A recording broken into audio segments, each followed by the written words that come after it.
요한복음 19장 33절 34절입니다. 예수께 이르러서는 이미 죽으신 것을 보고 다리를 꺾지 아니하고 그중 한 군인이 창으로 옆구리를 찌르니 곧 피와 물이 나오더라. 예수님은 하나님이시고요. 예수님의 피는 하나님의 피입니다. 하나님의 피에는 하나님의 생명이 들어있고요. 하나님의 생명은 영원하기 때문에 우리는 그것을 일컬어 영생이라고 합니다. 그러니까 예수님의 피에는 영생이 들어있는 거죠. 아담의 범죄로 인해서 오염된 생명을 갖게 된 우리가 스스로의 힘으로는 도무지 경험할 수 없었던 하나님의 영원한 생명을 전능하신 하나님께서 예수 그리스도의 십자가를 통해서 우리에게 보고 경험하고 느낄 수 있도록 허락해 주신 겁니다. 예수 그리스도의 십자가는 하나님 안에 감추어 있던 하나님의 영원한 생명을 경험할 수 있는 유일한 사건이 되는 겁니다. 어둠 가운데서 빛을 명하신 그 하나님께서 사망의 그림자가 짙게 드리운 그곳에서 하나님의 영원한 생명을 나타내신 겁니다. 하나님의 백성은 예수 그리스도의 십자가를 통해 하나님의 영원한 생명을 경험할 수가 있습니다.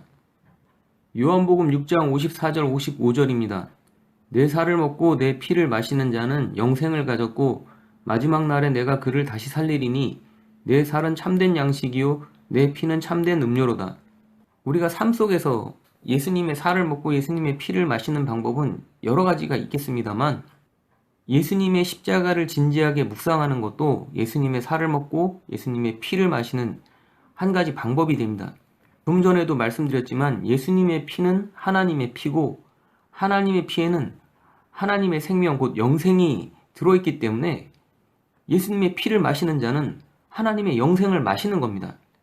그러니 예수님께서 내 피를 마시는 자가 영생을 가졌다고 말씀하실 수 있는 거죠. 고린도전서 11장 25절입니다.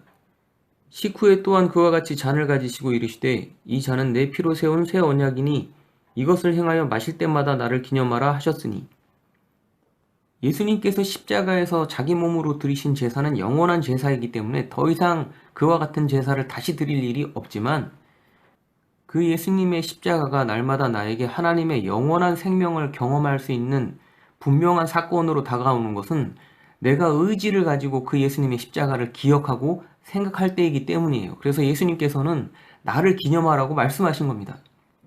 이것은 전적으로 우리를 위해서 하신 말씀이죠. 로마서 10장 10절입니다. 사람이 마음으로 믿어 의에 이르고 입으로 시인하여 구원에 이르느니라. 우리가 예수 그리스도의 보혈을 마음으로 믿는 것도 물론 중요한 일이지만 예수님의 보혈을 입술로 선포하면 정말로 삶 속에 하나님의 영생의 능력을 경험할 수 있게 됩니다. 왜냐하면 예수님의 보혈에는 하나님의 영원한 생명이 들어있기 때문에 그 생명이 흐르는 곳에 생명의 역사가 나타나는 건 너무나 당연한 일이거든요.